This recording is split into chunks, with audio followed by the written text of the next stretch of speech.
তাহলে মোট 11টা আমল আমরা জানলাম। কার জন্য এগুলা? একটা শিশুর জন্মের পরে তার অভিভাবকদের বা আমাদের অন্যদের করণীয় 11টা আমল আমরা বলেই তো বাই সিরিয়াল। প্রথম আমল কি? সহবাসের সময় দোয়া করা, শয়তানের আশ্রয় চেয়ে নেওয়া। নাম্বার 2, ভূমিষ্ঠ হওয়ার পরে আল্লাহর আশ্রয় চাওয়া এবং বদনজর থেকে বাঁচার জন্য দোয়া করা। এটা কোনো নির্দিষ্ট সময় ঠিক করা নাই। 2। 3 নম্বর, সন্তান কোন বাচ্চার জন্মগ্রহণের সংবাদ শোনার পরে ছেলে মেয়ে হয়েছে, কোনটা হয়েছে এটা না জিজ্ঞেস করে আগে আলহামদুলিল্লাহ রাব্বুল আলামিন বলে আল্লাহ শুকরিয়া আদায় করা। 4 নম্বর আমল বলেন, আপনারা কি শুনছেন? আকিকা বহুত পরে আজান দেওয়া, বাচ্চার কানে আজান দেওয়া 4 নম্বর। 5 নম্বর হলো তাহনিক করা, তাহনিক খেজুরের রস তার মুখে দেওয়া 5 নম্বর। 6 নম্বর আমল বলেন।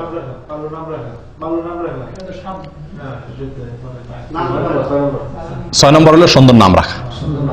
নাম রাখার আগে আরেকটা আছে, তাহনিক পর আরেকটা আছে, বলেন। হ্যাঁ, বাবার জন্য দোয়া করা, বাবা শিশুর জন্য কি করা? দোয়া করা, বরকতের কল্যাণে দোয়া করা। কয় নম্বর গেল? 6 নম্বর। 7 নম্বর হলো সুন্দর একটা নাম রাখা, অর্থবহ একটা ভালো নাম রাখা।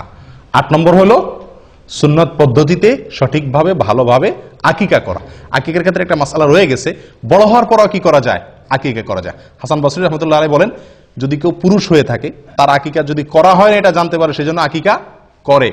মুহাম্মদ ইবনে সিরিন রাহমাতুল্লাহ আরেকজন তাবেঈ, উনি বলছেন যে যদি আমার আকিকা করা হয় না আমি জানতাম তাহলে আমারটা আমি করতাম।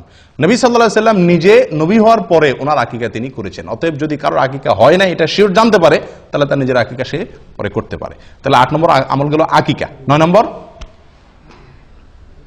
চুল চাষা এবং চুলের ওজন পরিমাণ রূপা আল্লাহ দান করা, তার সমমূল্য। 10 নম্বর আমল হলো জাফরানে কালি দিয়ে মাখানো। 11 নম্বর আমল হলো খাতনা করা। আল্লাহ তাআলা আমাদের সকলকে এই সবগুলোকে আমল করার তৌফিক দান।